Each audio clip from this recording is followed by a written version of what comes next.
I'll let you before they get home. I make sure to say hi. Thanks for coming over. Okay? Yeah. Sure, of course. How are you? Line up to 5. Right. I already talked to her. Oh, good. You get the far. Yeah. You get the. Dad? Yeah. He just asked if they want. Oh, I don't know. I'm not.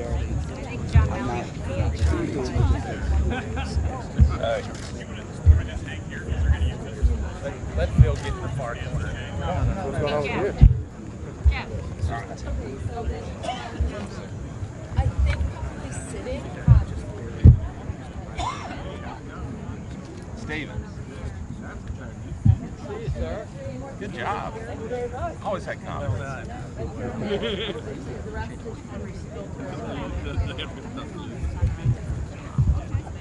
5 behind and 5 in front. We got 2 more comments. We have more coming. Chris, We got more people. yeah. Oh, I see. Jameson. We'll do height order in a second. So I just want to make sure we have the label. So we're going to have to clear the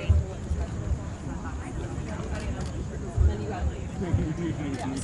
Were you calling my name? No, I yes. So maybe we'll go behind.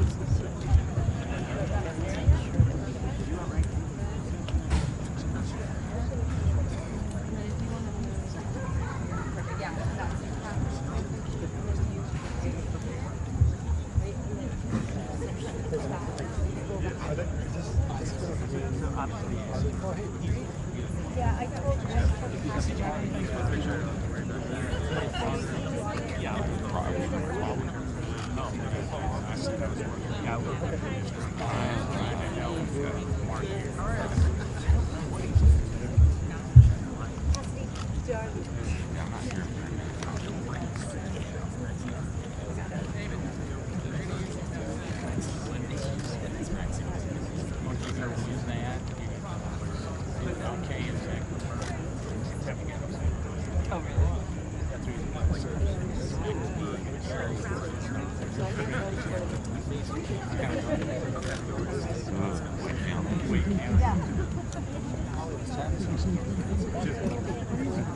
You had 55% of them.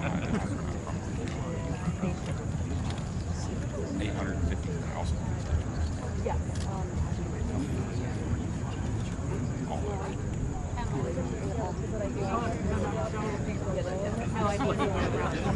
Looks like he's here.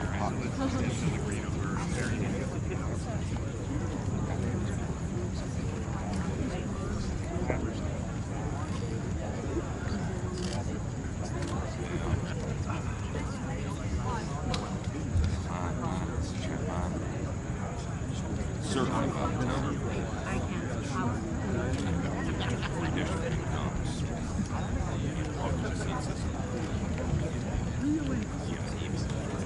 it's supposedly a R5 now.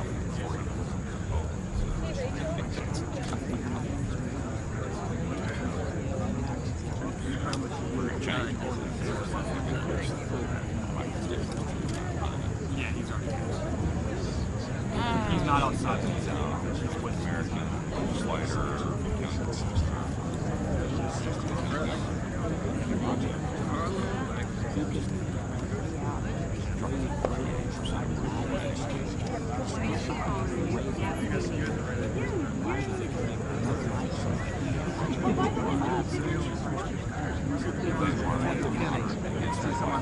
I like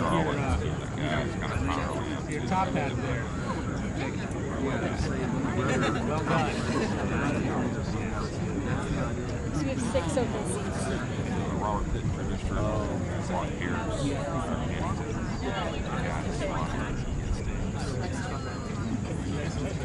Big money, 38. Good looking. Yeah, Harvard. He was pretty good back here.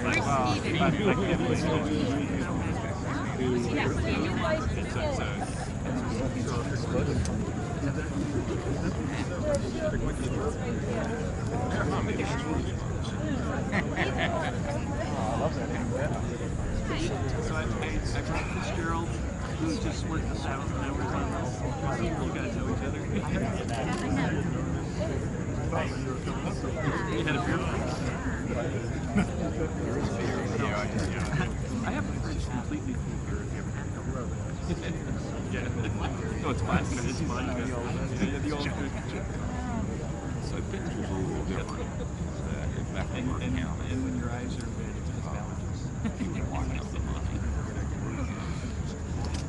Back when we were doing kind of solutions about business types.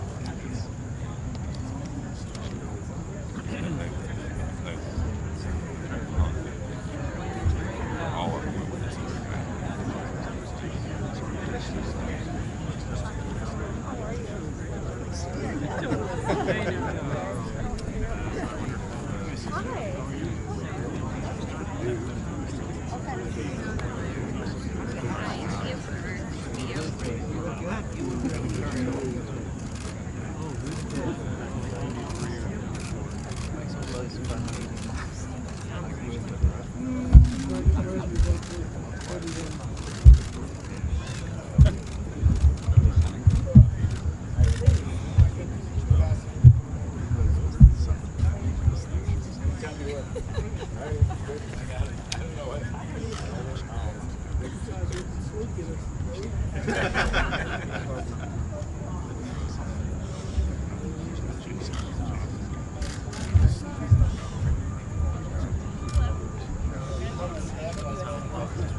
Ashford dairy. It's the same strategy that goes in everyone. Yeah, he didn't want to go, but they tried. Hey? Yeah, I'm stagecoach. Yes. Which is actually good. So would we all be?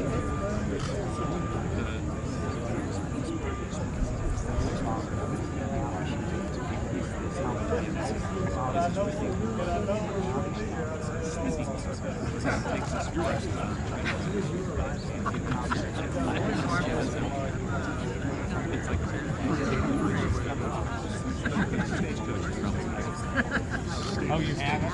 Oh my God. the gift of gas.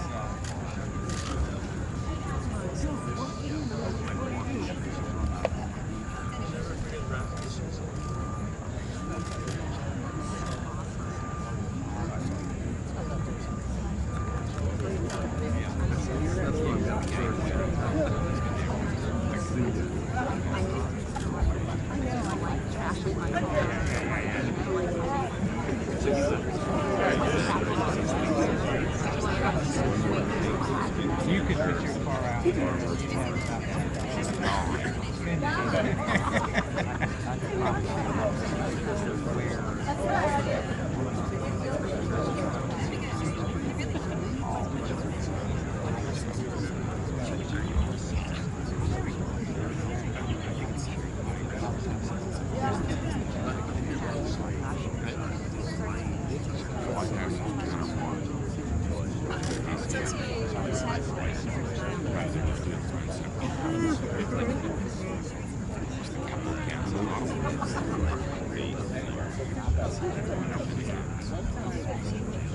You've never been comfortable. Never been to Mexico. Never been to Paris. You've never been to Paris. My wife does French.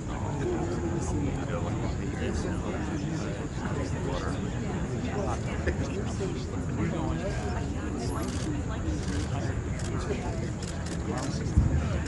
John, that's where I was born. Yep.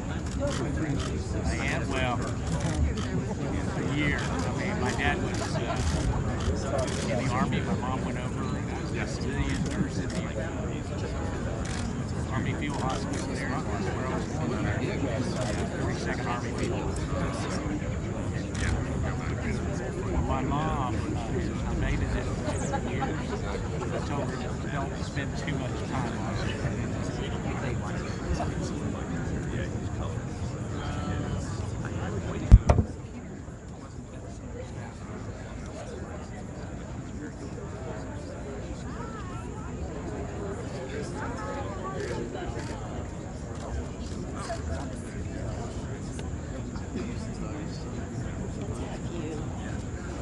Can I have you move almost to the end? Would that be okay? Because I'll lose you. That's perfect. Hello. You're good. You're great. So he's going to walk out with the group, and then you guys can fill in so there isn't a gap in the shot. So that'll be great. I have no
Let me know your hits up.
You got it in Pittsburgh.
So,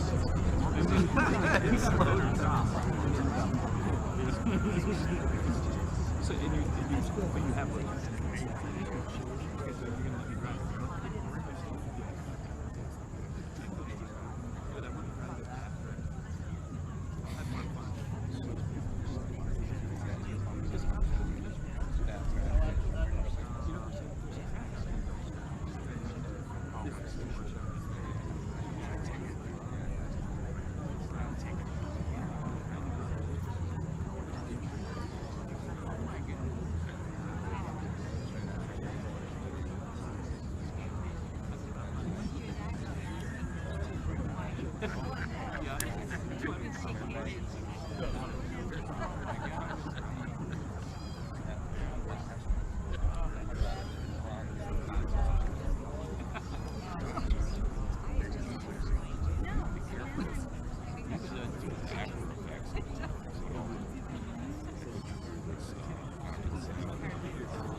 Just get a 250cc. No, I. So I don't think they should ride. And they have all their Because it's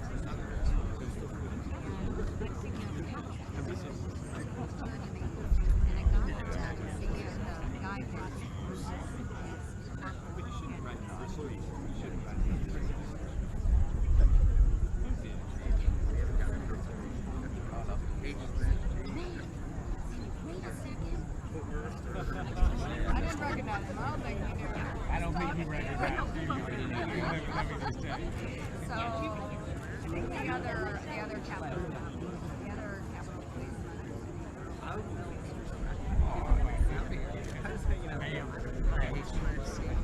I just see 30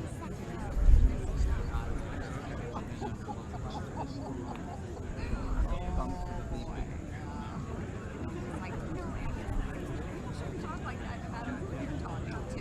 I mean, They don't do that. no, they don't.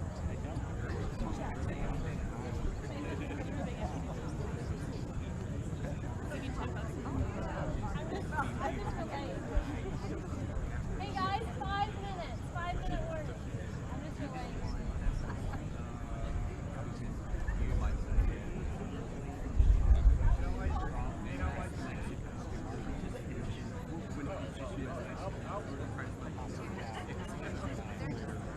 obviously we had it.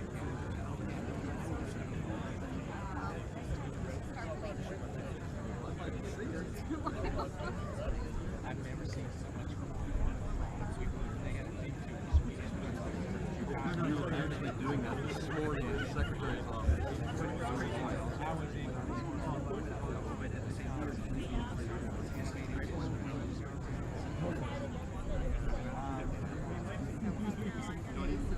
We've gotten a great. No, I like it.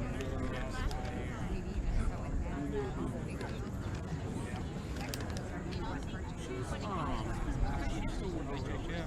so it now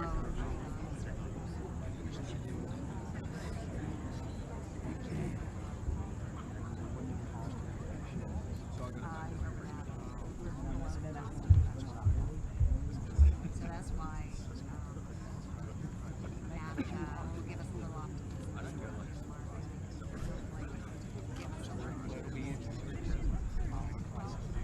Yeah, I can't wait.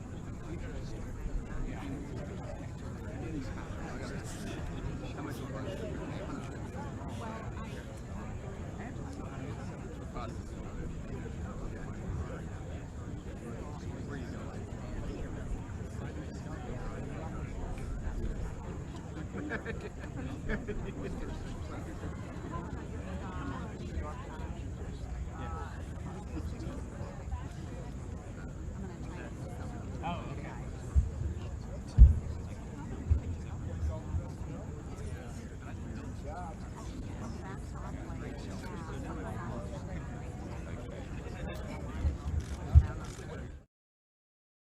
And good morning, everyone. You are looking live at the White House Rose Garden, where President Donald Trump will hold a news conference. He should be out within 3 minutes or so. We are hearing this historic new NAFTA deal reached just the other night. A news conference taking place on the White House Rose Garden lawn, and a busy day coming up for the president. Medal of Honor ceremony at 3 Eastern, and then he's heading down to Johnson City, Tennessee, where my crew is already stationed there. In fact, they are at the venue right now. You'll be able to see that live here on RSBN beginning at about 2:30 p.m. Eastern time. So wherever you are, you'll get to see it. So make sure you tune in right here, whether you're watching on our YouTube, Facebook, or Twitter, or Diamond and Silk social media. So thank you all. Stay tuned. A busy day here. We're excited to bring it to you. Historic things happening under President Donald Trump. Stay tuned.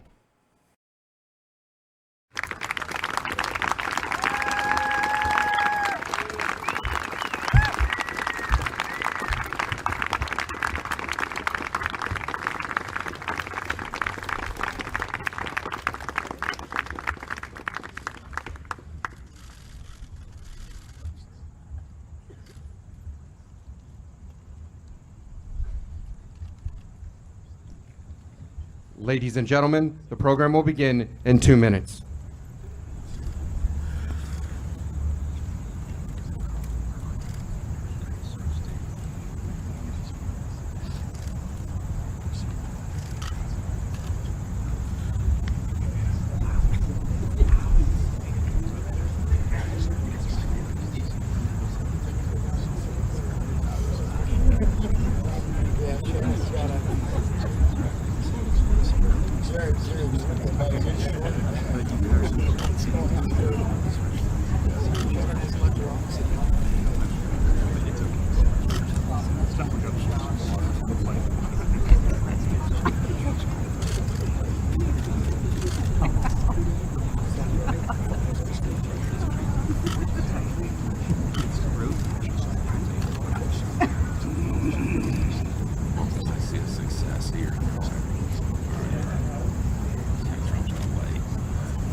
Ladies and gentlemen, the President of the United States.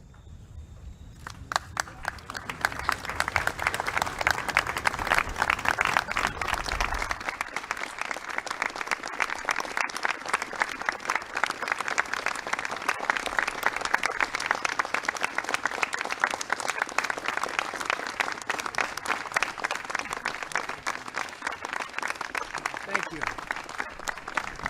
Thank you very much. Please sit down. It's really great to see everybody on this beautiful, beautiful day in Washington, D.C. Some people say the swamp, but I will not say that today. I refuse. This is too important, what we're doing. One of the most important deals and the most important trade deal we've ever made by far. I want to thank Senator Joni Ernst for being here. Joni, thank you very much. Of Iowa, and I'll be there very soon. We'll be doing something very important in Iowa, but this is maybe more important than all of it put together, right, Joni? So I want to thank you for being here. Congressman Holding, Congressman Rowe, Congressman Newhouse, and Congressman Meadows, thank you all for being here. We very much appreciate it. You've been very instrumental. Thank you. I'm thrilled to speak to the American people to share truly historic news for our nation and indeed for the world. I want to thank Vice President Pence for joining us this morning. It's my great honor to announce that we have successfully completed negotiations on a brand new deal to terminate and replace NAFTA and the NAFTA trade agreements with an incredible new U.S.-Mexico-Canada agreement called USMCA. It sort of just works. MCA. USMCA. And that'll be the name, I guess, that 99% of the time we'll be hearing, USMCA. Has a good ring to it. I have long contended that NAFTA was perhaps the worst trade deal ever made. Since NAFTA's adoption, the United States racked up trade deficits totaling more than $2 trillion, and it's a much higher number than that. With Canada and Mexico, it lost vast amounts of money and lost 4.1 million manufacturing jobs and 1 in 4 auto jobs. Lost about 25% of our auto jobs, even more than that. Throughout the campaign, I promised to renegotiate NAFTA, and today we have kept that promise. But for 25 years as a civilian, as a businessman, I used to say, how could anybody have signed a deal like NAFTA? And I watched New England and so many other places where I was, just the factories were leaving, the jobs were leaving, people were being fired, and we can't have that. So we have negotiated this new agreement based on the principle of fairness and reciprocity. To me, it's the most important word in trade because we've been treated so unfairly by so many nations all over the world, and we're changing that. We just signed a much better deal with South Korea. We had a horrible, horrible deal, and we just signed that at United Nations, and that's worked out well, and they're happy, we're happy. It's good for jobs, good for a lot of things. When that deal was signed, they said 250,000 jobs will be given by signing this transaction, and they were right. I've said it before, they were right. 250,000 jobs to South Korea, not to the United States. So that's changed, and very much for the better, and this one is a brand new deal. The agreement will govern nearly $1.2 trillion in trade, which makes it the biggest trade deal in the United States history. I want to congratulate U.S. Trade Representative Bob Lighthizer, who has worked. Nobody understands how hard he's worked.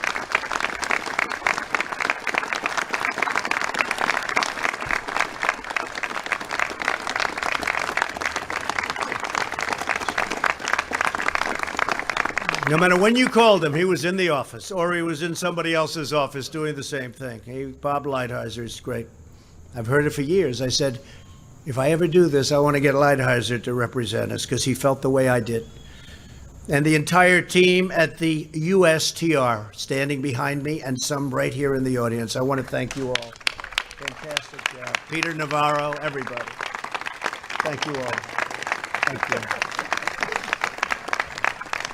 Fantastic group of people. They love our country.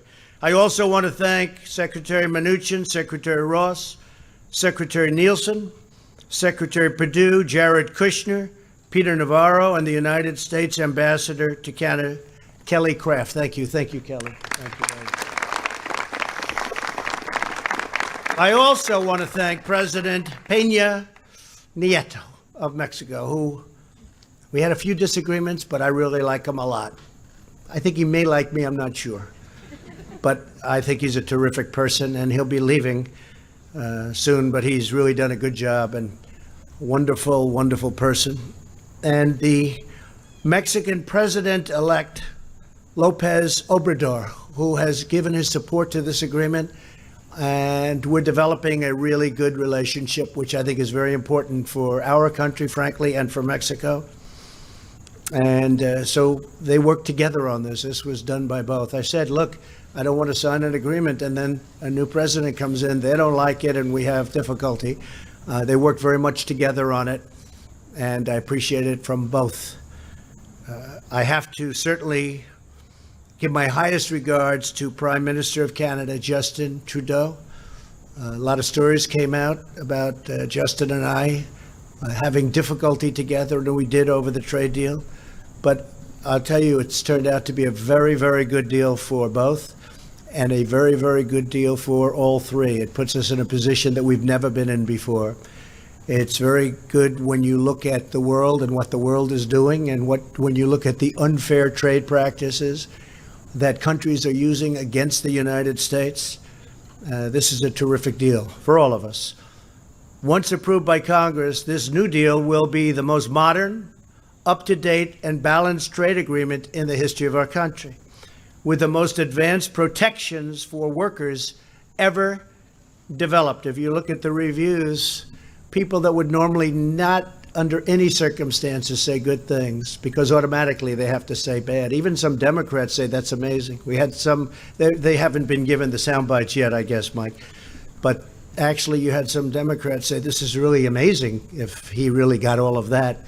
But by tomorrow, I would suspect they'll change their tune. But that's okay, because people know how good it is. It's an amazing deal for a lot of people. Likewise, it will be the most advanced trade deal in the world, with ambitious provisions on the digital economy, patents, very important, financial services, and other areas where the United States has a strong competitive advantage. Mexico and Canada have agreed to strong new labor protections, environmental protections, and new protections for intellectual property. So important. This new deal is an especially great victory for our farmers. Our farmers have gone through a lot over the last 15 years. They've been taken advantage of by everybody. Prices have gone way down. And we're working on some other deals that are going to make them very happy also. But this is a very, very big deal for our farmers. Mexico and Canada will be opened up a lot more than they are now. And I think there'll be a better spirit between the three countries, which is important for our farmers. The agreement will give our farmers and ranchers far greater access to sell American-grown produce in Mexico and in Canada.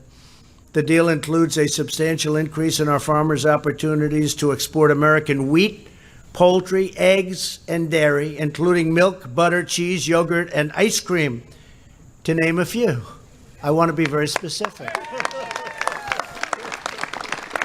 I want to be very specific, right?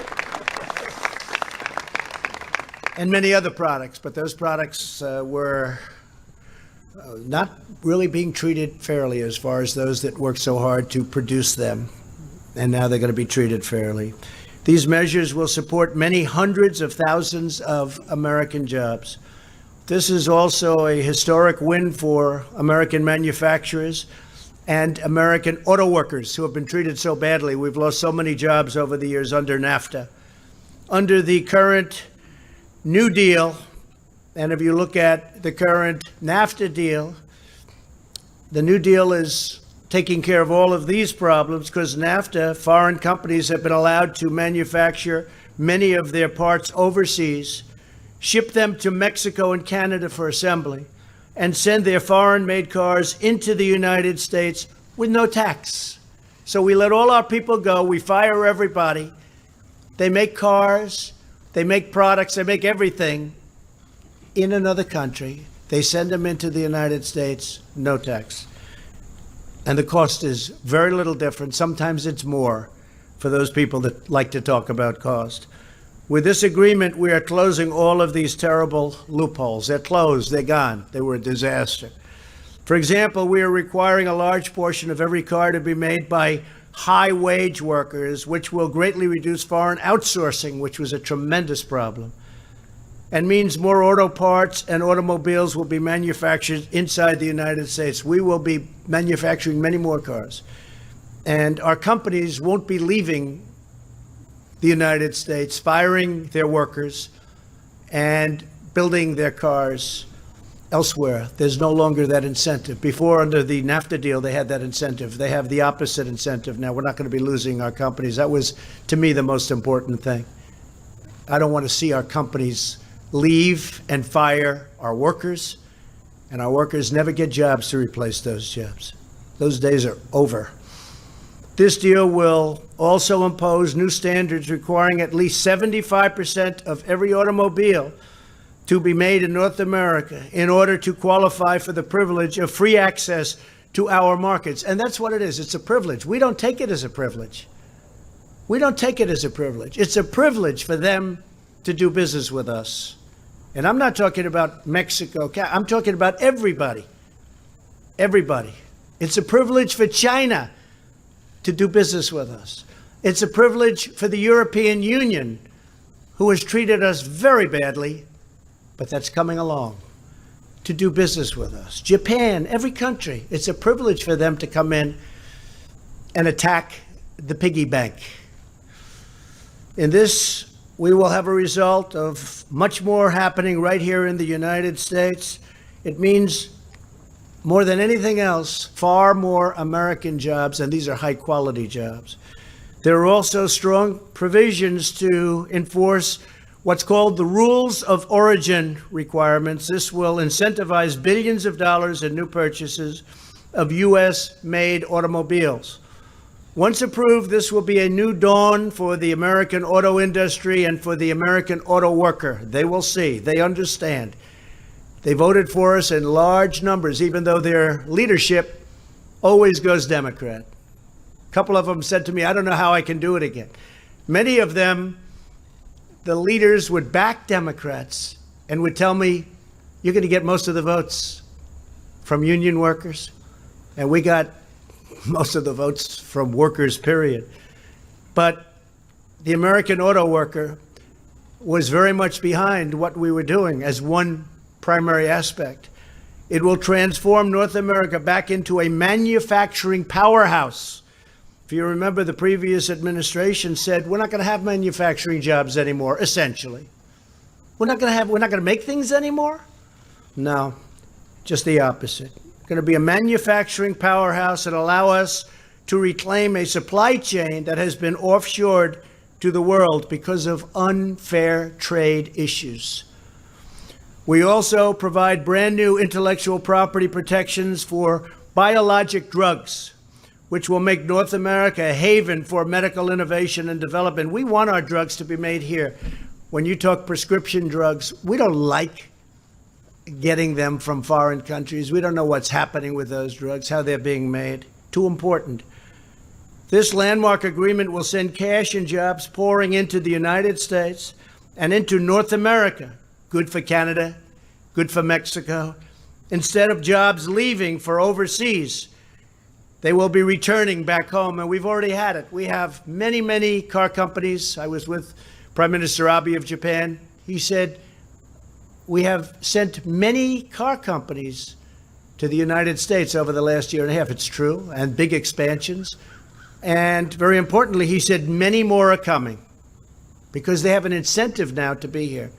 People want to be back in the United States again. As I say, the United States is respected again, but it's also respected as to trade and industry. This is a truly extraordinary agreement for the United States, Canada, and Mexico. President Peña, it's so important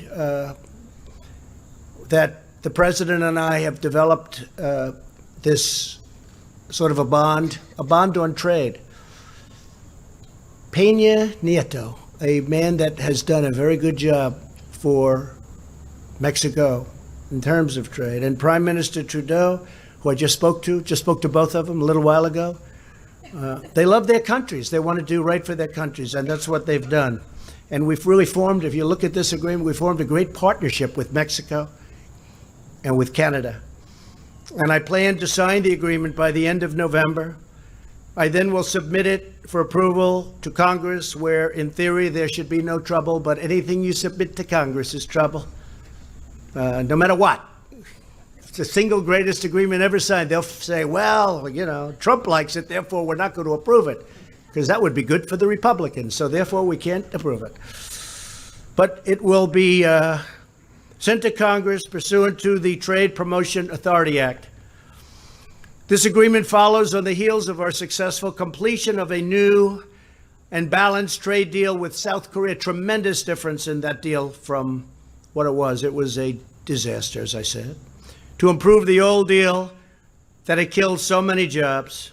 It also follows on our announcement last week of a new trade negotiation with Japan. Japan would never negotiate with the United States. They say, we're not going to negotiate. They told the previous administration, we're not going to negotiate. I said, you don't have to negotiate, but we're going to put a very, very substantial tax on your car if you don't. By the way, without tariffs, we wouldn't be talking about a deal. Just for those babies out there that keep talking about tariffs. That includes Congress. Oh, please don't charge tariffs. Without tariffs, we wouldn't be standing here. I can tell you, Bob and all of these folks would not be standing here right now. And we're totally prepared to do that if they don't negotiate. But Japan is wanting to negotiate. Actually, they called about 3 weeks ago, and he's a terrific man, just had a tremendous victory. And they said, we'd like to start negotiations immediately. India, which is the tariff king, they called us and they say, we want to start negotiations immediately. When Bob Lighthizer said, what happened? You would never do this. They said, no, we want to keep your president happy. Isn't that nice? Isn't that nice? It's true. They have to keep us happy because they understand that we're wise to what's been happening. India charges tariffs of 100%. And then if we want to put a tariff of 25% on, people will call from Congress. But that's not free trade. And I'd look back to people and say, where do these people come from? Where do they come from? So because of the power of tariffs and the power that we have with tariffs, we, in many cases, won't even have to use them. That's how powerful they are and how good they are. But in many cases, we're not going to have to use them. And in many cases, countries that are charging massive tariffs are eliminating those tariffs. As you know, we have $250 billion at 25% interest with China right now. And we could go $267 billion more. And China wants to talk very badly. And I said, frankly, it's too early to talk. Can't talk now because they're not ready, because they've been ripping us for so many years. It doesn't happen that quickly. And if politically people force it too quickly, you're not going to make the right deal for our workers and for our country. But China wants to talk, and we want to talk to them. And we want them to help us with North Korea. We want them to continue to help us with North Korea. That's very important. The European Union, it's been very tough on the United States. Last year and for many years, they've lost in the vicinity of $150 billion a year. They have massive trade barriers. And they didn't want to come. They didn't want to talk. Jean-Claude, great business person, head of the European Union. Jean-Claude, my friend. I'd say, Jean-Claude, we want to make a deal. He goes, no, we are very happy. I said, you may be happy, but I'm not happy because we have one of the worst deals of any group. We have one of the worst deals with the European Union. And they just didn't want to come because they were happy with the deal. I said, but we're not happy with the deal. And finally, after going through a whole process, I said, look, we're just going to put a tax of 20% on all of the millions of Mercedes and BMWs. All of the cars, the millions and millions of cars that they sell here that they won't take over there. Farm product that they won't take over there because there are barriers. You can't sell. You're not allowed to. Our farmers aren't allowed to sell over there many of their products, much of their products, most of them. And so I announced that we're going to put a 20% tariff, could be 25, on their cars coming in. And they immediately called and said, we'd like to start negotiations. And we're having a successful negotiation. We'll see what happens. Who knows?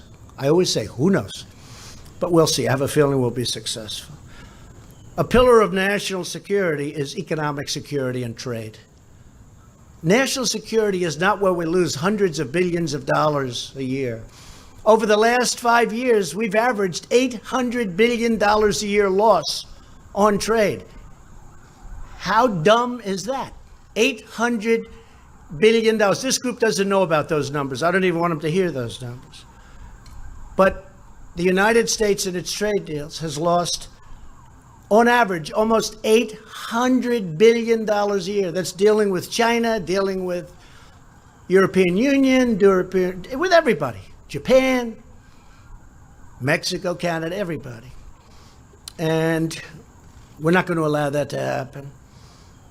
But we have to have a strong manufacturing base and manufacturing sector.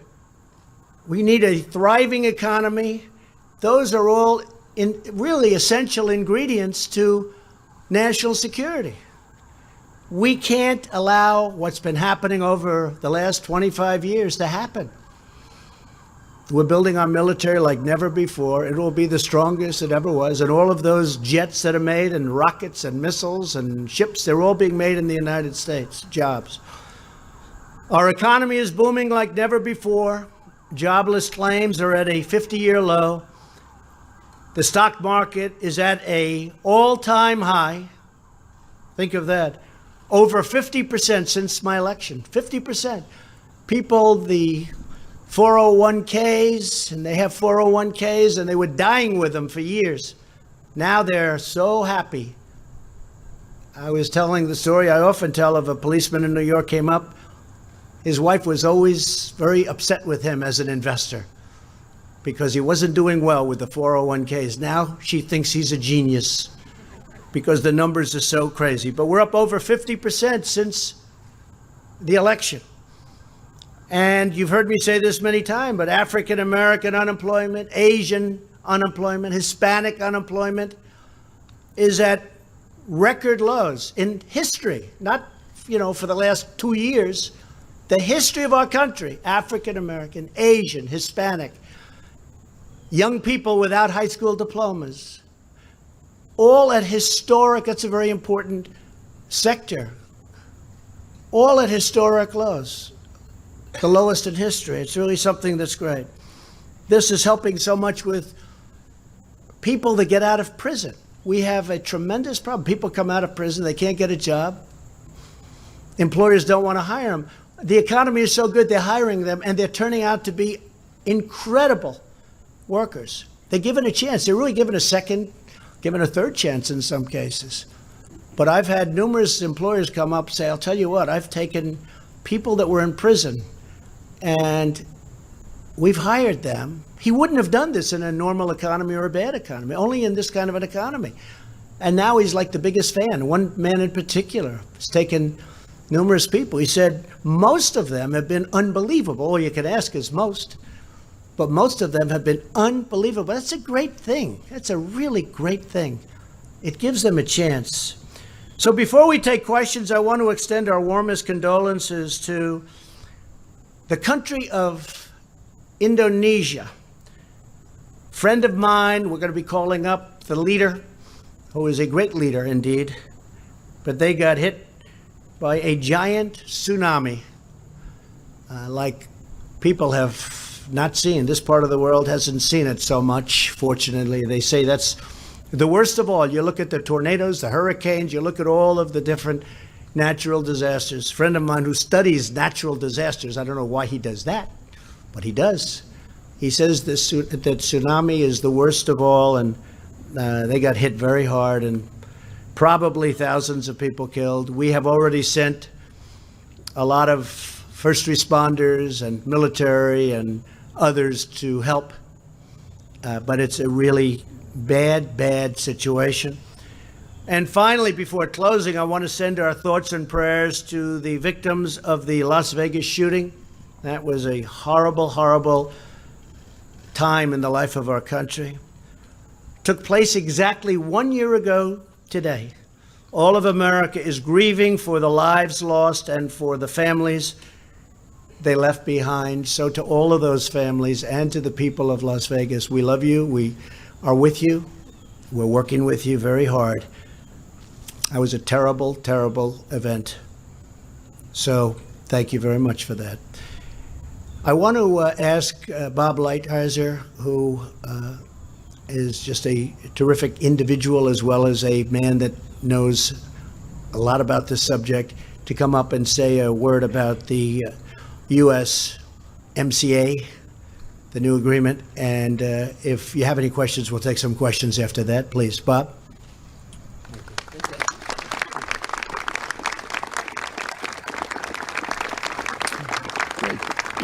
Thank you, Mr. President. Before I start, I would just like to give a vignette because I think it says something about working for the president. So August 16th of last year, we started this process. And I'm at a hotel in Washington, and there's like, hundreds and hundreds of people waiting to have the introduction of myself and my two counterparts, one from Canada, one from the United States. And we're lined up, and I get a call that says the president wants to talk to you. So I go in the little anteroom, and I get on the cell phone. The president starts talking, and everybody's kind of waiting, and he's talking, and he's going through what he wants to get done in NAFTA and his problems with it, all of which he's quite familiar with. And then he finally says two things which I thought were telling. One, he said, "Bob, I will back you up like no other USTR has been backed up in history." And then the second thing, he did that, by the way, and then the second thing he said, "Now go out there and have fun."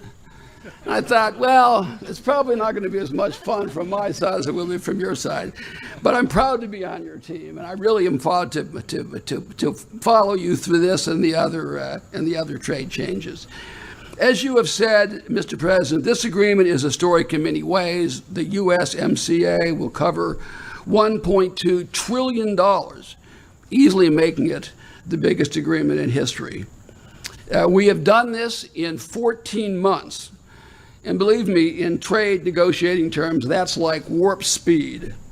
When we began these negotiations last year, the President's instructions to me were precise and straightforward. Protect American workers, fight for our farmers and ranchers, preserve America's competitive innovation edge, secure greater access for our businesses, and above all, bring back jobs to America.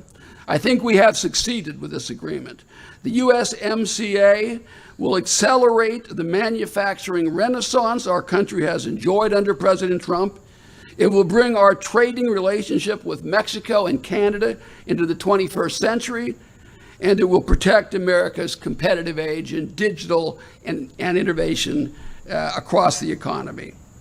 The new agreement will also serve as a template for our trade agreements under the Trump administration in the future. This paradigm-shifting model rests on three pillars. The first pillar is fairness. We have negotiated stronger rules of origin for automobiles, which will bring billions of dollars of manufacturing back to America. We have secured greater market access for our farmers and ranchers. We've agreed to unprecedented labor standards that will help level the playing field for our workers. We've also agreed to a first-of-its-kind review and termination provision, which will ensure that the USMCA, unlike NAFTA, will not become unbalanced and out of date. The second pillar will consist of a host of ambitious provisions on digital trade, intellectual property, services, including financial services, designed to protect our competitive edge. The third pillar consists of new provisions designed to eliminate unfair trade practices, including strong new disciplines on state-owned enterprises, on currency manipulation, relations with non-market economies, and much, much more. We wouldn't be here today if it were not for several people who contributed so much to this endeavor. First, the president's key advisor and my good friend, Jared Kushner, was my partner in leading the U.S. negotiating team. I've said before, and I'll say again, this agreement would not have happened if it wasn't for Jared. So thank you very much.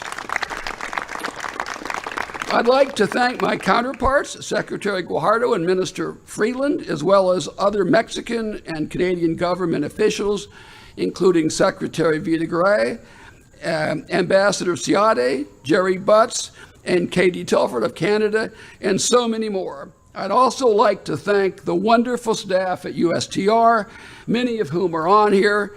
I like to think of us a little bit like we were the Marine Corps, and so I like the name particularly of this agreement.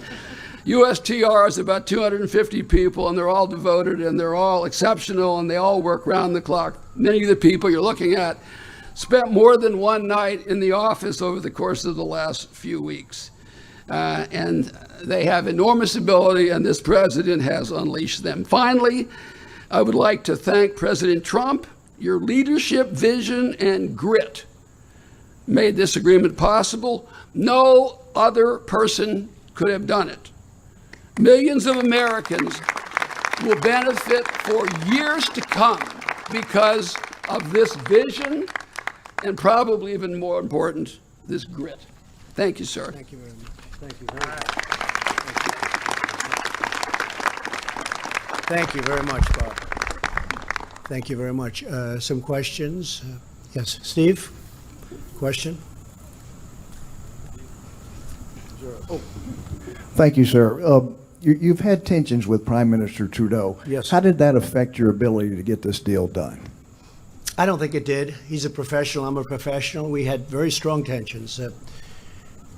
It was just an unfair deal, whether it was Mexico or Canada, and now it's a fair deal for everybody. It's a much different deal. It's a brand new deal.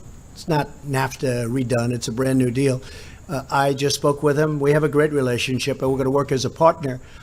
Don't forget, the rest of the world is looking to take advantage of us, and as a region, you might say, and we're going to work very closely together with Canada and with Mexico because we'll be able to compete with anybody. We have things that nobody else has. We have energy that nobody else has. We have timber that nobody else has. We have things that no other part of the world has to the extent that we have. So we're going to do very well together. I think there was a lot of tension, I will say, between he and I think more specifically, and it's all worked out. You know when it ended? About 12 o'clock last night. And you mentioned But he's a good man. He's done a good job, and he loves the people of Canada. You mentioned the $267 billion and possible more tariffs on China. What does China need to do to avoid that?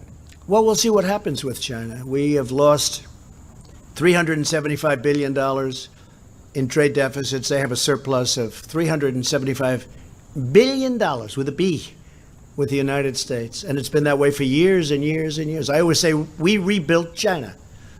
They took that money and they built fighter jets and they built bridges. They built more bridges than we've built in the last 100 years, probably. Big ones, like the George Washington Bridge, like big bridges.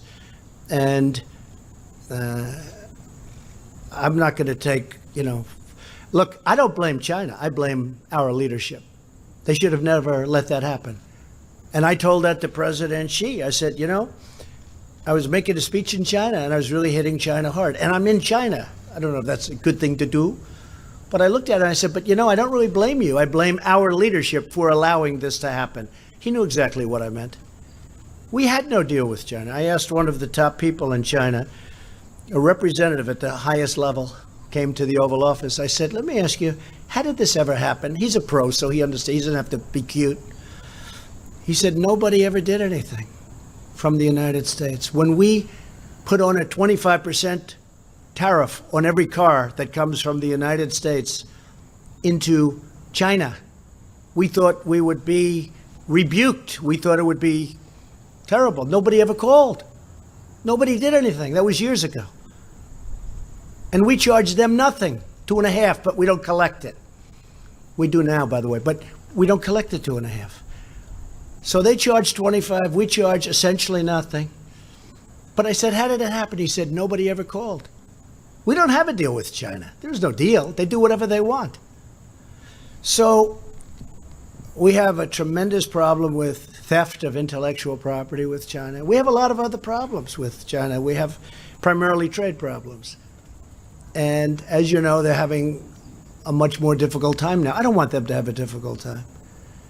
And we're doing better than we've ever done. Everybody talked about the tariffs. Oh, the tariffs, tariffs. You know, tariffs ended in 1913. And they then went to a different system in 1918, totally unrelated. And then in 1928, you had the Great Depression for a lot of different reasons, not necessarily our country's fault, but a little bit our country's fault. And then in the 1930s, they said, we better start charging some tariffs. We need money to come into our country again. Okay? So I'm not advocating tariffs. I will tell you this, our steel industry, Wilbur, is stronger than it's been in 25 years. This has taken 6 months because I charged for the dumpers. They were dumping steel and dumping aluminum into our country. I charged 25%. That's a lot. Could be more, but that's a lot. And if you look at U.S. Steel and Nucor just announced $1 billion plant, brand new, already started construction. U.S. Steel's building 8 or 9 plants. They're expanding plants. I don't think there's any industry like what's happened to steel in the last 9 months, 10 months since I really started doing what I'm doing. It's been really pretty amazing. Aluminum also. So, and we need steel. We need steel for defense. What are we going to do? Go and say, oh, we'll get our steel from like another country? We can't do that. Excuse me. We can't do that. So we need steel, and we need it badly for defense. So I'm very proud of what's happened with the steel industry. Okay, question? Yeah, go ahead. Sure. She's shocked that I picked her. She's like in a state of shock. I'm not thinking, Mr. That's President. okay. I know you're not thinking. You never do. I'm sorry? No, go ahead. Go ahead. In a tweet this weekend, Mr. President, you said that it's incorrect to say you're limiting the scope of the FBI investigation. What does that have to do with trade? I don't mind answering the question, but, you know, I'd like to do the trade It has to do with questions, the other right? headline in the news, which is the Kavanaugh I know, nomination. but how about talking about trade, and then we'll get to that. We'll do that a little bit later. Do you think the trade, Anybody have a trade? Do you Go think ahead, your trade please. deal will pass through Congress, sir? I think so, but, you know, if it doesn't, we have lots of other alternatives. But I do think so. I think if they're fair, which is a big question, but if it's fair on both sides, the Republicans love it. Industry loves it. Our country loves it. If it's fair, it will pass. I think it'll pass easily, really easily, because it's a great deal. I mean, NAFTA passed. It's one of the worst deals I've ever seen. Inconceivable that it was made. Fair question. Any other questions on Thank trade? you. I'll get back to you on the other question. I'd like to go forward with my Kavanaugh question. Let's if I do might, that within later, a minute. and but I'll call you a quick- second time. Go ahead, please. Thank you very much. Thank you, Mr. President. You have described India right now as a tariff king. Can you explain it a bit later? Well, India charges us tremendous tariffs. When we send Harley Davidsons, motorcycles, other things to India, they charge very, very high tariffs. And I've spoken to Prime Minister Modi, and he's going to reduce them very substantially. Nobody ever spoke to these people. He said, nobody ever spoke to me. In other words, we've had leaders here. I'm not, you know, trying to be overly dramatic. We've had presidents of the United States and trade representatives that they never spoke to India. Brazil's another one. That's a beauty. They charge us whatever they want. So If you ask some of the companies, they say Brazil is among the toughest in the world, maybe the toughest in the world. We don't call them and say, hey, you're treating our companies unfairly. You're treating our country unfairly. So India is a very, very high, they really charge tremendously high tariffs. On motorcycles, it was 100%. So you send a motorcycle into India, there's a 100% tariff. Now that's so high that it's like a barrier. In other words, who's going to buy it? Costs you so much. Now they've already reduced that substantially, but it's still too high.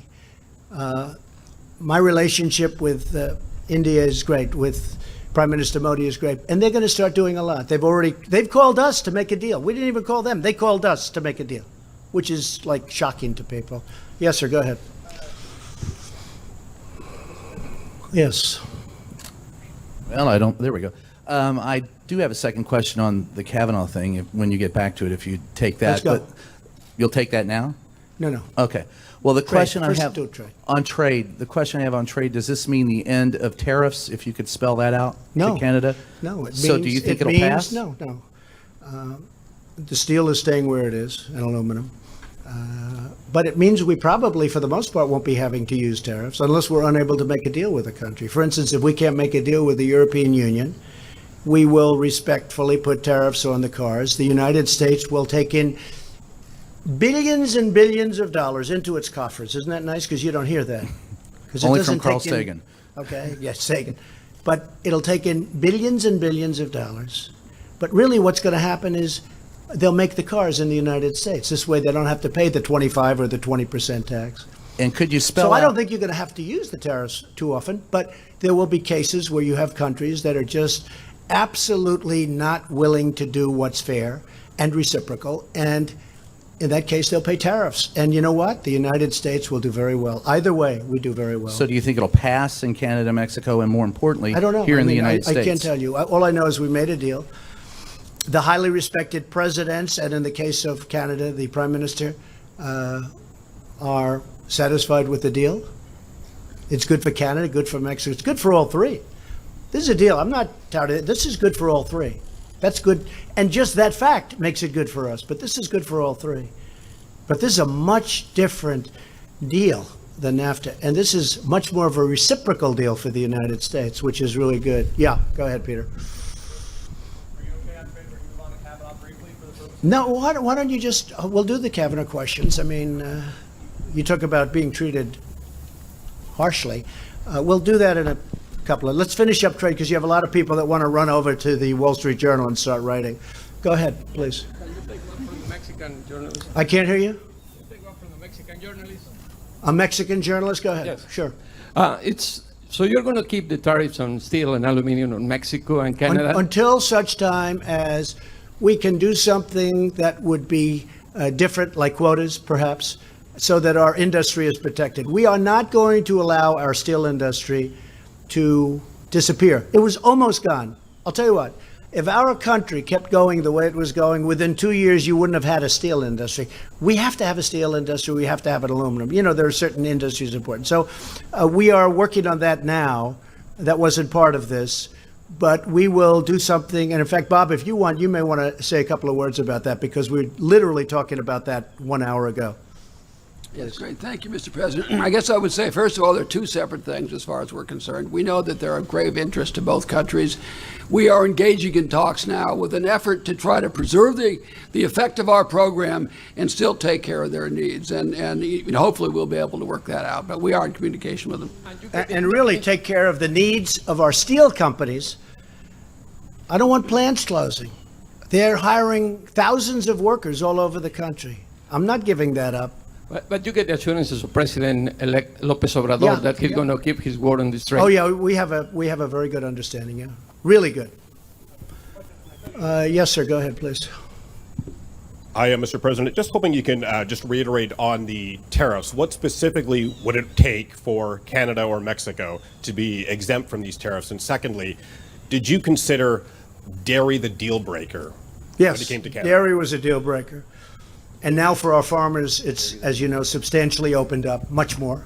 And I know they can't open it completely. They have farmers also. You know, they can't be overrun. And I and I tell them that. I say, look, I understand you have limits, but they could do much better. And we've opened it up to our farmers. So the folks up in Wisconsin, I'll tell you what, I went to Wisconsin, I went to Iowa.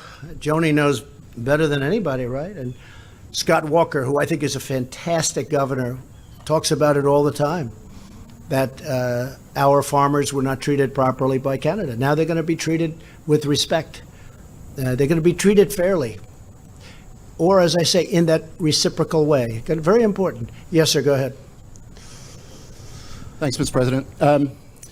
It seems there was some give and take on both sides for this deal. I wonder what, in your view, would be your biggest concession to Canada and why you decided to make that concession. Number two, if you could dive in a bit more to your thoughts on Justin Trudeau.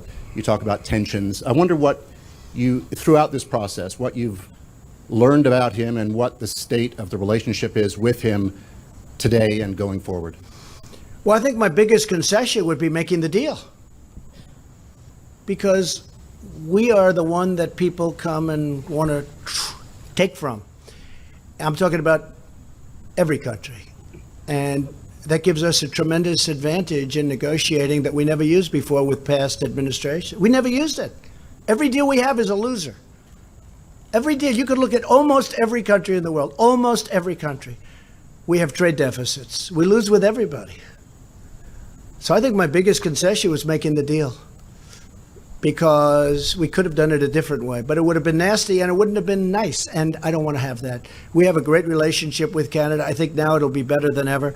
The only problem with Justin is he loves his people, and he's, fighting hard for his people. I think we've always had actually a very good relationship. It got a little bit testy in the last couple of months, but that was over this agreement, and I understand that. But no, I think Justin's a good person who's doing a good job. He felt very committed to his people, and that's what he did. And again, this is good for everybody. This is good for Canada, good for Mexico also. Yes, please, go ahead. Thank you, Mr. President. As you mentioned, you're going to be signing this agreement, and your counterparts are going to be signing this agreement within the next 60 days. Then it's up to Congress. Right. You're very confident. I get that. You're a confident guy. Not at all confident. I'm not.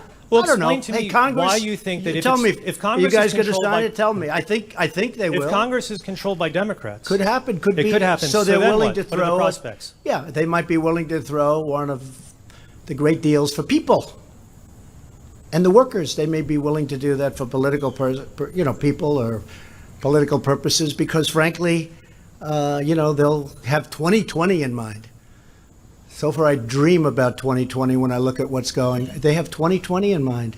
They want to do as well as they can, and so trying to reject even great deals, like this is a great deal for our country, great for other countries, but it's a great deal for our country and great for our worker. I can't tell you whether or not they will obstruct, whether or not they will resist. I mean, their whole campaign is resist. I see their signs all resist. They don't even know what they're resisting. If you ask them, what are you resisting? Well, let me think about that. They can't ask. They had somebody on this weekend. They said, what are you resisting? And they were unable to answer the question. So, I can't tell you about delay, obstruct, resist, because, right after this election, and I think we're going to do well, although history is not on our side. I guess in history, generally, whoever has the White House doesn't do well in midterms. But the one difference is we have the greatest economy in the history of our country. I think that's a big difference. And that's one of our problems, too, because people that went out and voted for me, and they would be voting for me if I was on the ticket, but I'm not on the ticket. But Congress is on the ticket. And I try and tell my people that's the same thing as me, in a sense. That's the same thing. Think of it as the same thing as me. But I think we're going to do well. I actually think. I mean, we have Senate races that weren't even in play 6 months ago. When I started looking at it closely, I won't mention names, but there were senators that were not in play. They were not even, and you know exactly what I'm talking about, numerous of them. They were not in play. In other words, let's not go here, let's not go to this state, 4 or 5 states. Now they're like even races. In one case, they're up 2 points. Now, who knows what happens? And, as you know, there are a lot of them are repression polls or polls that aren't very accurate, because I see polls that I know are false having to do with certain of the races. But we had areas and we had congressional seats, too, where I know it's going to be a positive outcome. But you look at what's going on and it doesn't seem to be broadcast that way. But I certainly had that with my election. They were telling me I was, in trouble in certain states, that I end up winning in a landslide. And I knew I was going to win them in a landslide, but they wouldn't report it that way. You know why? Fake news. Okay. Right One behind last thing, you. Mr. Yes, President. right behind you. Do you believe that the trade agreement will be a major issue in the midterm elections? Well, it shouldn't be. Look, it's a good agreement. These people, when I first did it, they said, why don't you just extend NAFTA? They have no idea about business. Just extend NAFTA. That would have been a disaster. We're losing $100 billion a year in deficits, at least to Mexico under NAFTA. But just look at the results, and a substantial amount to Canada, although a lot of people try and say it's pretty much even. It's not even. We lose a substantial amount. So, I think it's a very hard thing to defend, but that's all right. Look, I understand the world of politics, I think, as well as anybody. I haven't been doing it that long, but I actually have been, because I've been doing it on the other side. And I do understand, and, they can take the greatest thing ever done and try and make it sound as bad as possible. But this one's tough. This one, people are coming out for this one and saying, that's incredible what we've been able to do. Yes, behind you, please. Thank you, Mr. President. Now that you've answered several questions on trade, I'd like to turn don't to Judge do that. Kavanaugh. Do you have, President, excuse me, do you have a question on trade? We'll you do one or just- two more questions you on answered trade. several questions Okay, on don't do trade. that. That's not nice. Mr. President, and you besides said that, somebody is before you. Excuse me, don't do that. Do you have a question on trade? You answered several Do questions you on have trade. a question on trade? My question is on Judge Okay, Kavanaugh. please, yes, You said please. the FBI should interview whoever that they believe is appropriate. Does that include Julie Swetnick, the third accuser? And can you promise to release the full findings give me from your the question, FBI please. after they finish their report, Mr. President? Give me your question, please. Give her the mic, please. Thank you very much. Was border security or funding Yes. for the wall discussed during the negotiation, Yes. and who will pay for the Yes, wall? the wall. We're getting 1.6 billion for the wall this year. We got 1.6. We have about 3.2 billion in the wall. We're doing a lot of work. People don't realize. I don't really want to talk about it because I can build it quickly at one time, which is what I want. But is we've that been part- building it over the last year and a half with 3.2 billion, 1.6, and we now have another 1.6. And I've got a big decision to make after the election as to whether or not we go for it. Because you know what? Border security to the people of our country, very important. The wall is a big factor in border security.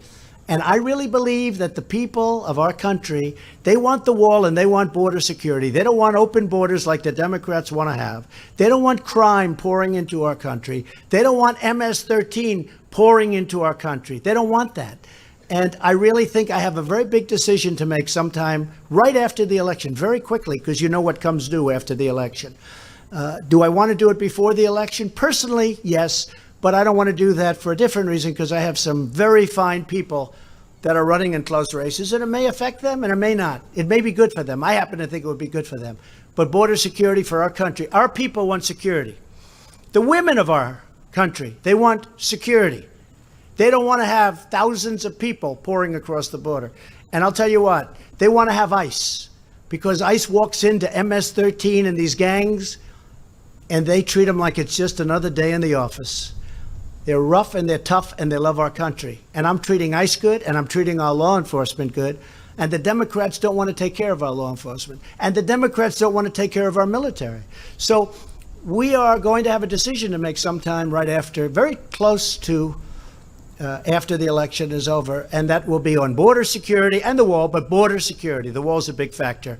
Okay, was that do you part want to of do the some questions? But was that part of the conversation and the negotiation that just Yes, took it place? was. Yeah, we talked about it. With Mexico, we talked about it. It was a big part, and certain things and certain understandings are had. At the same time, we don't want to mix it up too much. This is a very big deal and a very good deal for everybody. But border security and security generally is a very big factor. We also have drugs. Sometimes, and some people would say it's a very similar thing. But we talked about drugs with Mexico. That's a very, very big factor. Very, very big. We have a lot of good understandings, and we'll be discussing that with them. Thank you, Mr. President. Okay, but it was a factor, absolutely, in the deal. Okay, let's go. Come on. You want to, I guess, get off trade. I don't know. Thank People you. are falling asleep with trade. I think to me, it's the most exciting thing you can talk about, right, Joni? Right? All right, let's go. Come on. Thank you, Mr. President. In a tweet this weekend, you said it's incorrect to say that you're limiting the scope of the FBI investigation into Judge Kavanaugh. But your own statement on Friday made it very clear. You said this investigation must be limited in scope. So which is it? Well, no, I Is didn't there- say anything on Friday. What I said is, let the Senate decide whatever they want to do is okay with me. And also the FBI. I think the FBI should do what they have to do to get to the answer. At the same time, just so we all understand, this is our 7th investigation of a man who has really, you look at his life until this happened. What a change he's gone through. What his family's gone through. The trauma for a man that's never had any accusation, he's never had a bad statement about him. He's led, I mean, I think he was #1 in his class at Yale. He was #1 in his law school at Yale. And then what he's gone through over the last 3 weeks is incredible. So I want the FBI, this is now their 7th investigation. So it's not like they're, just starting. I want them to do a very comprehensive investigation, whatever that means according to the senators and the Republicans and the Republican majority. I want them to do that.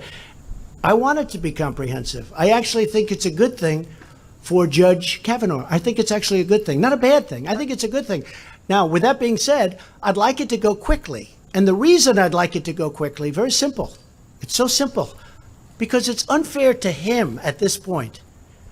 What his wife is going through, what his beautiful children are going through is not describable. It's not describable. It's not fair.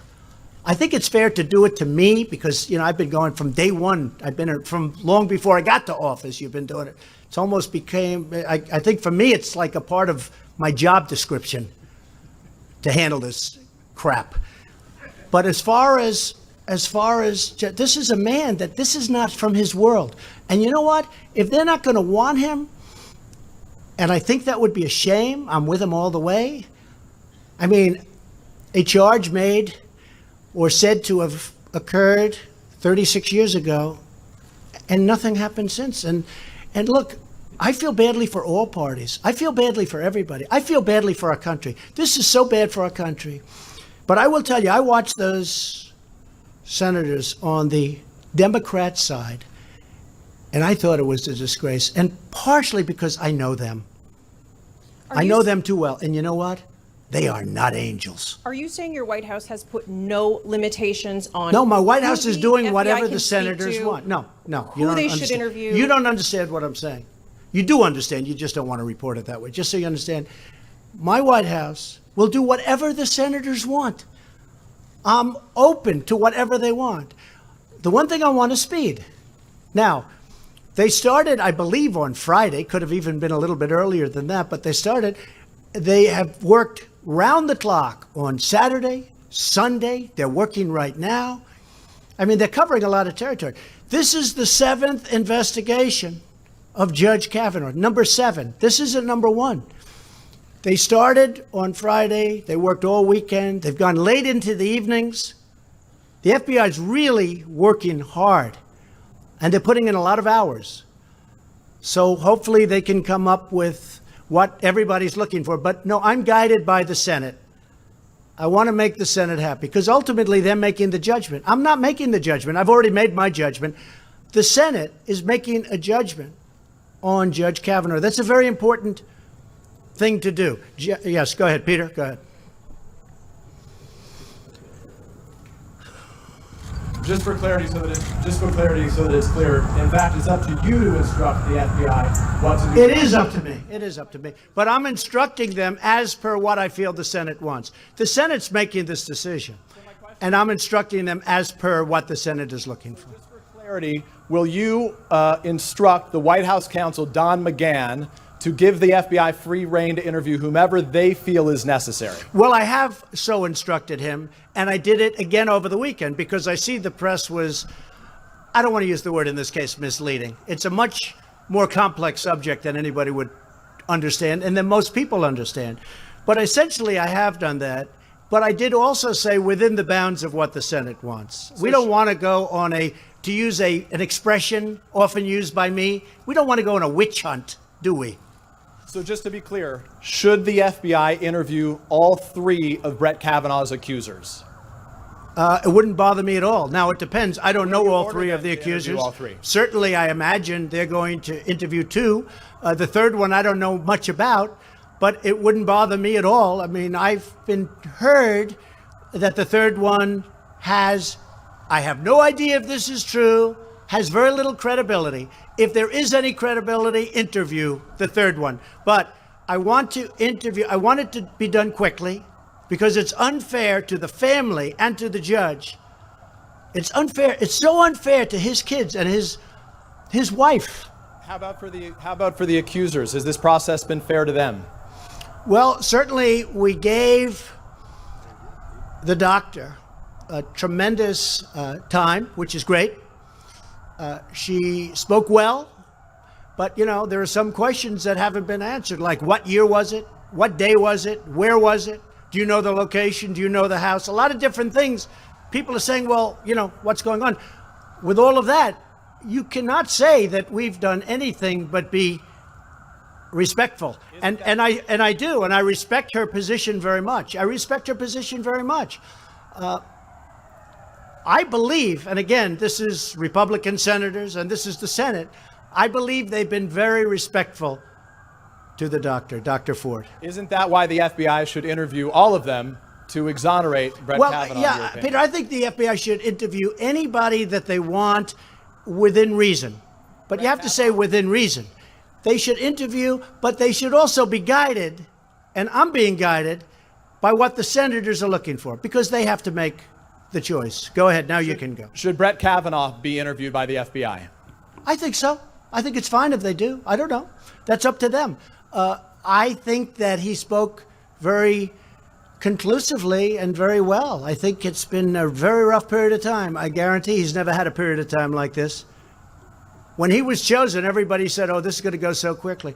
Look, people thought 10 years ago that Brett Kavanaugh was going to be a Supreme Court justice because of his intellect, because of his career, because of the fact that there are no games. You know, now they talk about alcohol. They talk about all of the things that you hear. And frankly, you take a look at, they're bringing up subjects. We would know about this over the last 20 years, 30 years of his career. You know, what happened? They're going back to high school and they're saying he drank a lot one evening in high school. I tell you what, I happen to know some United States senators. One who is on the other side, who's pretty aggressive. I've seen that person in very bad situations. Okay?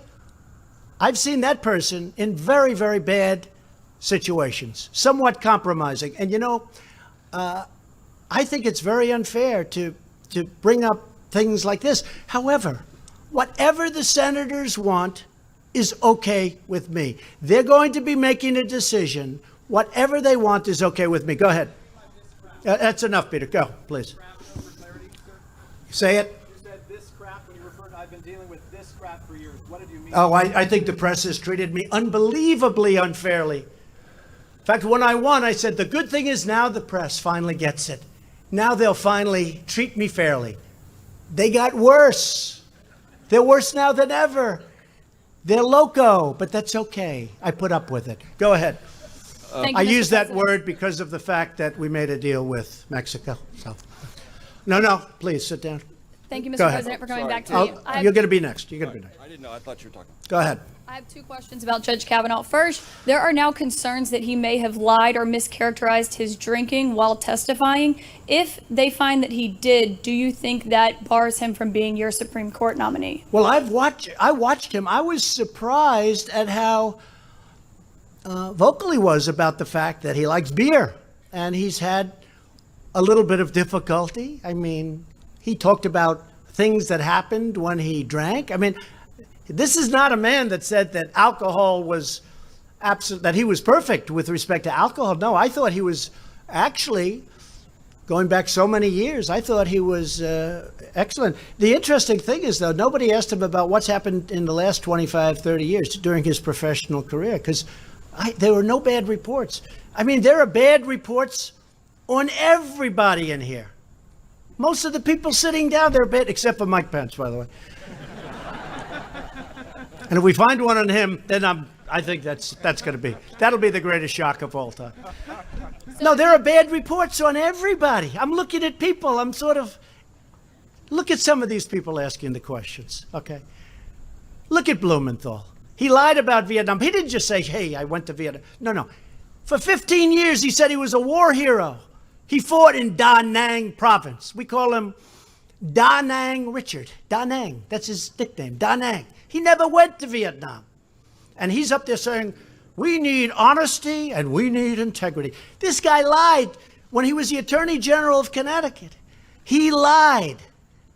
I don't mean a little bit. And then when he got out, he actually dropped out of the race, and he won anyway, because Democrats always win in Connecticut. He won very close, probably the closest ever. But here's a guy lied, and now he's up there talking like he's holier than thou. You know what? Take a look at his record. And when he got out, and when he apologized, he was crying. The tears were all over the place. And now he acts like, how dare you? Take a look at the judge who has led an exemplary life. I mean, you're going back to high school because he had beer? I think the judge has been pretty amazing about describing his situation with alcohol and with beer. I mean, take a look at Cory Booker. He ran Newark, New Jersey into the ground. He was a horrible mayor. And he made statements that when he was in high school or college, what he was doing, he actually made the statements. And now he's talking about Judge Kavanaugh. And I could go through a whole list of them, okay? Look at Dianne Feinstein. You're telling me about time. Dianne Feinstein knew about this 2 months earlier. If she wanted a really thorough investigation, we had all the time in the world. She didn't have to wait till after the hearing was closed, essentially. She should have said, listen, I have a problem. I have this report. I'd like the FBI to look at it while we're doing the hearings. We had 2 months. No, she didn't do that. She waited till we were closed. And then she probably leaked it, but, you know, who am I to say? But she probably leaked it based on her very bad body language the other day. But more importantly, in a sense, for her to have waited that period of time, and now for you Democrats, and I guess I'm including you too, the media, right? I consider you a part of the Democrat Party.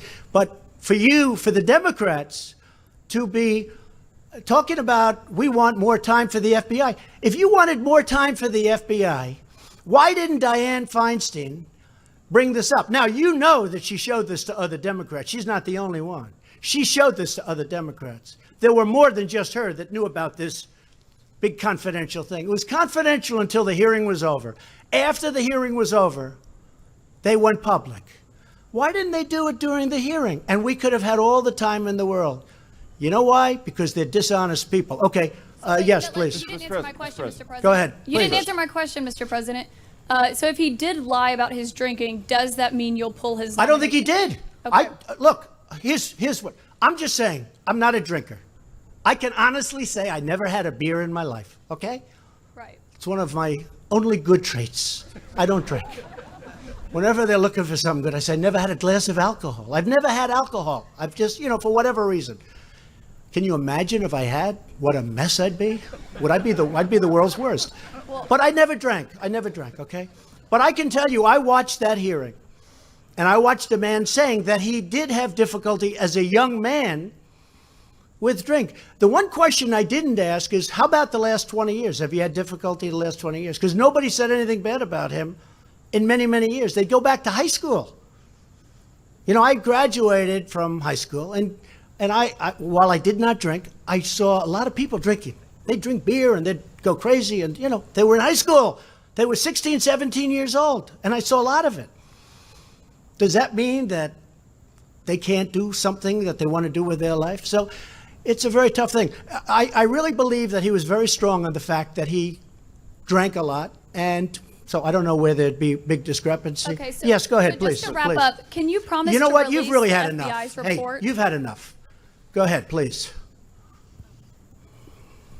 Thanks, Mr. President. Judge Kavanaugh said he was being targeted by Democrats. Has he made the process overly political? And how can you assure the American people that he'll be able to deliver impartial decisions? Well, you'll have to ask him that question, but I can tell you he's been treated horribly. But He's how a does good that man. affect his He's a good judicial man with a great judgment? family. I think he's been treated horribly. Lindsey Graham was, I thought, terrific the other day. And he brought up one point that is now being discussed by a lot of people. And that's who is going to want to run for office, be in office, take an appointment of not just Supreme Court, but, many positions. I have right now 360 people that aren't being approved. They're very qualified. Nobody says they're not qualified, but Senator Schumer is not approving them because of resist and obstruct. It's much longer than ever in the history of our country. like I think double the time almost. It's far more people than anybody in the history of our country. Most of those people are routine approvals. These are people that gave up jobs. They gave up their life to come and serve our country. And Schumer and his group won't approve them. They're slow walking them. Everything is going to 30 hours, meaning they take them out 30 hours. Person that's going to be approved. It's a disgrace. So when the judge brings up whether it's politics or not, I don't know. You'd have to ask him. But I can say this. He's been treated really, really horribly. But are you concerned Please, go ahead. could Please. color I'm not concerned, no. No, you know what I'm concerned? That we get great, great people on the U.S. Supreme Court. That's what I'm concerned. And I want to have great people. And I don't want to have to call people for any court and have them say, sir, it's such a great honor, but no, thank you. I just can't do it. I just can't do it. That'd be a sad day for our country. And we're going to come close to that. Because I know people now that say, I don't know how he does it. I don't know why he would have taken it. Nobody knew a thing like this could have happened. When Justice Gorsuch got approved, it was rough, but it was nothing like what they're doing to this man and what they're coming up with.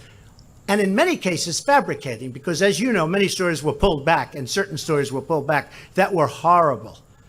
What they're doing to this man and his family is very, very sad and very bad for our nation. Yes? Mr. President, you just said some senators are not angels, and you've seen some of them in I would very say some of them, yes. compromising situations. Yes. Could you tell us who and exactly what situation No, you've no, seen them I in? think I'll save it for a book like everybody else, and I'll write it. Okay? I'm not giving it to you. Yeah, please, go ahead. Mr. President, if the FBI finds other witnesses who can corroborate the account of any of the accusers, would that be enough for you I would certainly look at that. I'm open. I'm open. I think he's a fine man. I think he's a great scholar. I so believed him when he said what he did. He focused on being number one at Yale, on being number one in high school, at being number one at law. He focused. I can so understand that. I mean, it's so important. The way he said that, it made an impact on me. He was so focused on being number one at Yale. And I believe he was number one at Yale. But I understood that very well. And I wanted to ask about something else you brought up today, the Las Vegas shooting. Yes. There's some frustration that more hasn't been done in that past year. More hasn't been done about bump stocks. Are there some things no, you would you're like wrong. to see You're done? wrong about Yeah, that. go ahead. So in order to terminate bump stocks, we have to go through a procedure. We are now at the final stages of that procedure. In fact, the lawyers were just telling me, and over the next couple of weeks, I'll be able to write it out. But you can't just write it out because rules and regulations in this country are really tough, even for something like that. So we're knocking out bump stocks. I've told the NRA, I've told it, bump stocks are gone. But to do it, you have to go to public hearings, which we've had. You have to go through all sorts of regulatory control systems. And we are in the final couple of weeks, and is our attorney around someplace, please? He said we're in the final 2 or 3 weeks, and I'll be able to write out bump stocks. But it's a process that takes, statutorily, it takes about a year to do it. And to do it properly. Any other actions you're planning to help prevent? Yeah, and we're working also with Congress on both sides. We are working on a lot of different things. That was a horrible thing, but we're working on both sides of that question. And the bump stock is almost gone. But again, to do it so it's meaningful, the lawyer just said it. Yeah, we've gone through a whole procedure. If you look, in fact, you could call Derek, who you know very well, and he's gone through the full procedure. We've done it absolutely by the book, and in a very short period of time, bump stocks will be ruled out. Okay? All right, thank you. Yes. You've had one? Yes, ma'am. Go ahead, please. Please, sit down. Mr. President, a final trade question. Since steel and aluminum tariffs won't be coming down from Canada and Mexico, can you talk about whether there was discussion of ending those retaliatory tariffs against U.S. Well, they're not farmers and ranchers? retaliatory. They're really trying to get some really bad things from happening. They were dumping in our country. And it was China and various others were dumping massive amounts of dead steel. It's called dead steel. It's also imperfect steel. Inside that steel was a lot of bad things that make for a weaker steel. So when we're building bridges and you have mud steel or you have other quantities of other material in that steel, that's a very bad thing. It's very unsafe. So it's not just economic. It's, you know, we have, the miners have been very thankful for what I've done. You saw that the other night in West Virginia.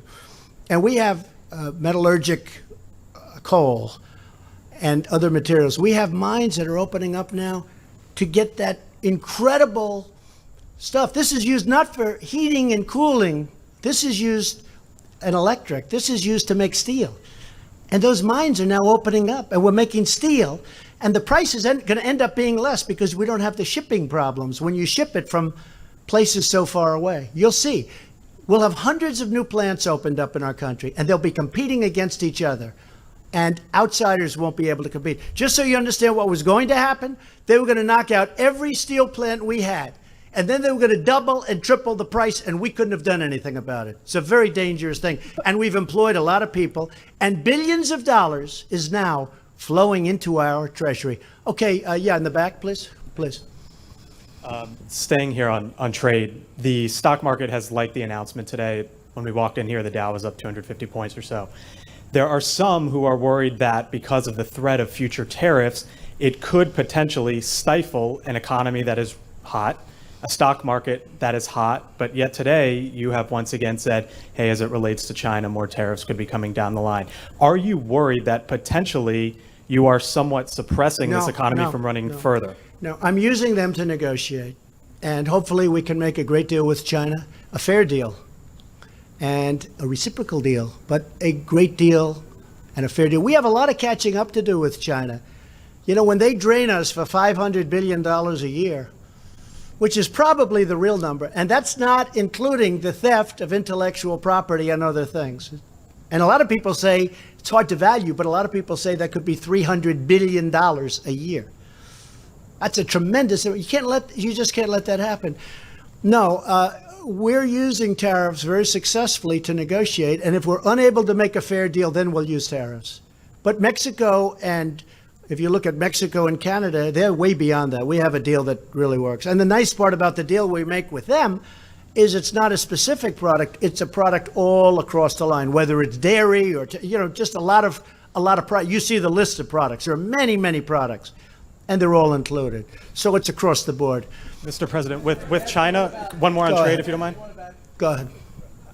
Mr. President, if the FBI does find something and Brett Kavanaugh falls, is there a plan B? I don't want to talk about plan B because I hope that he gets approved. I hope that the report comes out like it should, like I really think it should. I think it will. I hope. But look, I'm waiting just like you. Certainly, if they find something, I'm going to take that into consideration. Absolutely. I have a very open mind. The person that takes that position is going to be there for a long time. I have a very open mind. I just think he's an outstanding person. I think he has been treated horribly. Even if you were going to bring up some of the subjects that were brought up, they didn't have to treat him so viciously and so violently as they've treated him. Can I just ask on trade? Thank you all very much. Thank you. Thank you very much, everybody.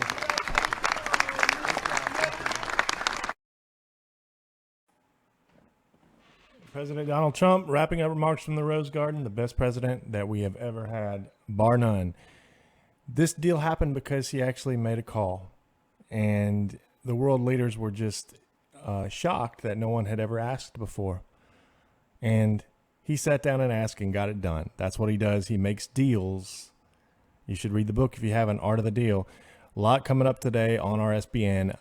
We have the Trump rally. We are live. We have a crew live in Johnson City, Tennessee. We'll be going to that at 2:30 p.m. Eastern time. So you don't want to miss it. It's going to be fun. The rally tonight. Tomorrow we're going to go to Mississippi. I think it's, Thursday we're going to Minnesota, and then Saturday to Kansas. We're going to be busy. Thank you guys for joining us today. God bless. We'll see you back here in a couple hours.